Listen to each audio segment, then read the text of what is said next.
In this tutorial, we're going to take a quick look at how you can clear your cache in Adobe After Effects. So the cache in Adobe After Effects stores temporary files like previews and audio samples, and over time these files can accumulate and slow down After Effects. So it can become sluggish, you can get playback errors and rendering problems and all those things. So cleaning up your cache frees up disk space, and it also helps run After Effects more smoothly.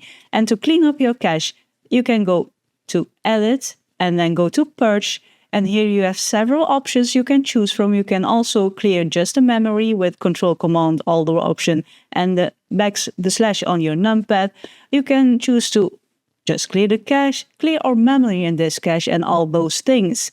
Now, what I personally do after I've done some projects, I choose to clear our memory and disk cache. And then here you can see it will say how much will be deleted from your disk cache.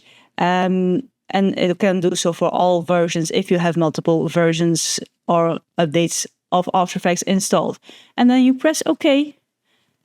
And just like that, your cache has been emptied. So be sure that every preview that has been generated before will be gone. So as you can see now, it's rendering the preview again because it has been deleted. But cleaning your disk cache can improve the performance of After Effects, improve sluggishness, and often also improve errors if you have errors and rendering problems. And well, yeah, freeing up the disk space helps After Effects run more smoothly, and this is how you can do that.